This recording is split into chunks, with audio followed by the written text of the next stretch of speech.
Hello there, and welcome to my channel, Novice Modelling and the Midlife Crisis. My name is Andy, and today we're doing trucks on Thursday, where we're going to be having a look at a truck today, because I like trucks. This is what's in the box kit review number 394. So if you haven't seen the other 393, go and have a look at them. You might like something. So today we're having a look at the US 2.5 ton 6x6 cargo truck, which is Tamiya 35218.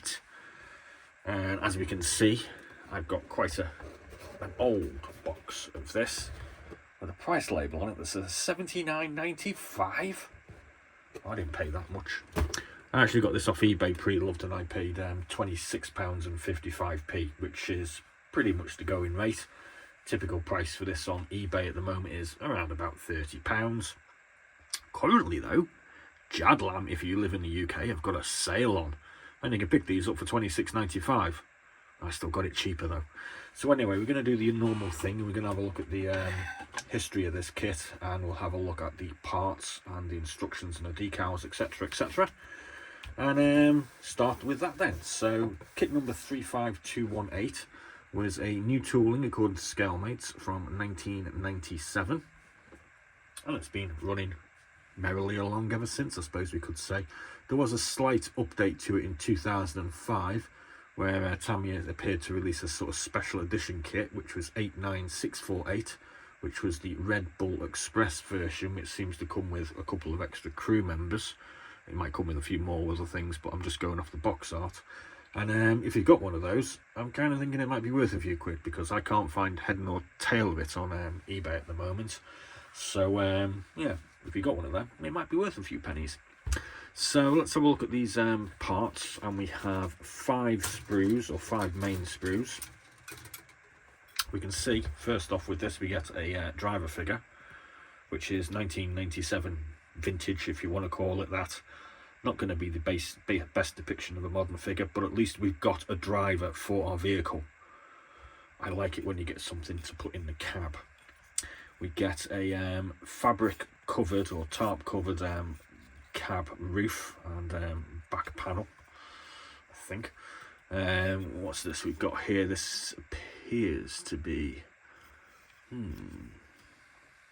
think that's going to be the air support for the cab roof. I don't know what that is. We got the bonnet. You can see clear hinges. This here is going to be the floor of the vehicle. We can see a space here to put our bench seat, spacing to put our gear shifter in, and we have some pedals as well. We've got a rather jolly American looking face to put on our figure, and a couple of hands that have got some half decent detail on them. That's good. This here is going to be the seat, or the base of the seat anyway. I think there's some cushions to go on this. And here we have the side panels of the vehicle, so the engine's here, and this is obviously the gap that stands in for a doorway. I think some of these were actually canvas covered, not this one though. We can see we've got some rivets or bolts or whatever to hold this thing together. A little bit of a sort of vent maybe there, and similar obviously on the other side. That looks like a bulkhead maybe for the passenger cabin. There's our dashboard.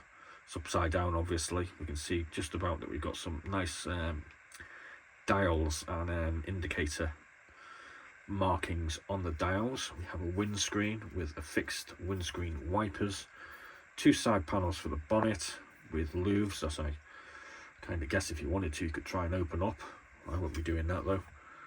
The interior of the doors, or the door hatches, does have some ribbing on them as well. So that's not too shabby looking. I quite like the look of that. Second sprue here we have the front fenders.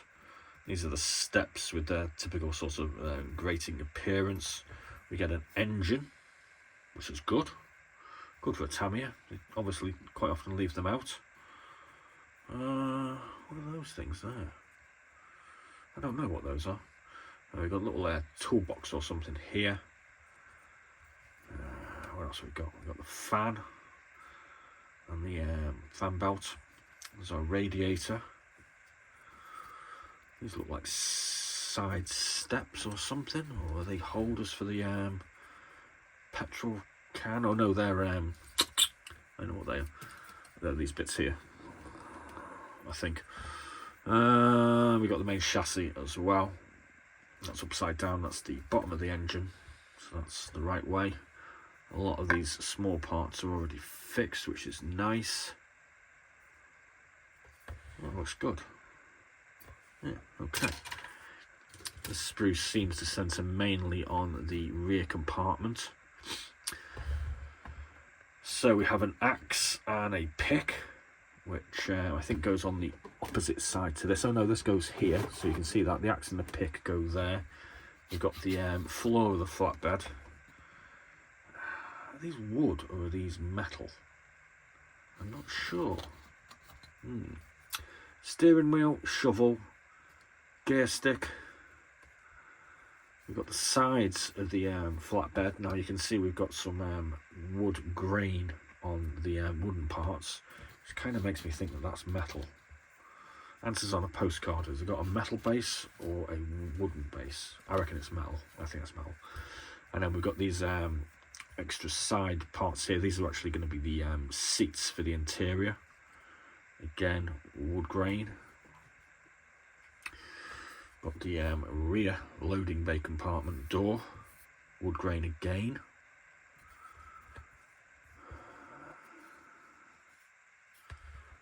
Bolt cutters, I think.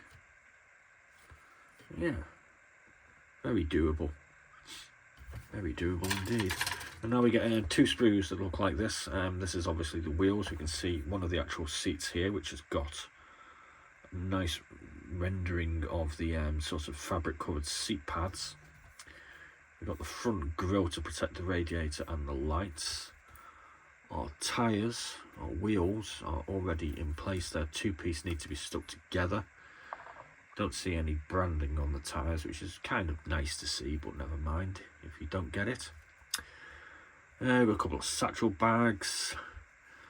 These are parts of the wheels, and these are the support struts for the canvas tarp rear, which seem to be folded down on this. I think I'd probably prefer them up, to be honest with you, but whatever. Suspension springs, 3 of here. There'll be 3 on the other one, obviously. Got a rifle in a holder, some jerry cans, and there's our trooper's helmet. Yeah, like I said, we get another one of those, so we won't bother looking at it. Get a nice thin glazing, a couple of headlamps, and that's that. We get these little jobbies for if you want to make your wheels go around. Get a length of string, which is going to be for rope for the front hitch, I'm thinking. And we get our decal sheet. Obviously we get a load of typical 5 pointed white stars, ammo train, convoy lead vehicle. You get multiple numbers that we can use, so you could easily have a little convoy of these things, all with different stenciled numbers on the bonnet, which is always a good thing to have options. A load of other stencils as well. I mean, I have no real idea what these mean. Caution, this vehicle is left-hand drive. Yeah, the Americans, you drive on the wrong side of the road. Has anybody ever told you that? It's a bit of a joke we have in England, unfortunately. So here we have our instruction sheet, and typical Tamiya, very easy to follow. We've got the chassis in section 1, engine assembly section 2, attaching the engine in 3 to the chassis. Section 4 is dealing with the suspension. Fuel tank in section 5. Oh, that's what that was. It was a fuel tank. Right. Okay. Section 6 is the propeller shafts. And we got attaching the propeller shaft. What was the axle? Never mind. 8 wheel assembly. 9, putting the wheels on. 10 is the seatings and the interior of the cab. Putting the figure in. Obviously you need to paint the figure before you put him in the cab. I can never quite figure out how to do that. 12, cabin assembly. 13, attaching the fenders. 14, attaching the top. And then side panel. Oh, I thought that was a seat. Okay, side panel. Cargo body assembly. My mistake. That's not a seat, it's a side panel. There we go. I own up to my mistakes. Attaching the fenders in 17. And then 18, attaching the cabin and all the other ancillary parts. So as you can see, these are slats here, sort of stacked up. That's so. I think I prefer to have them up. I've said that already.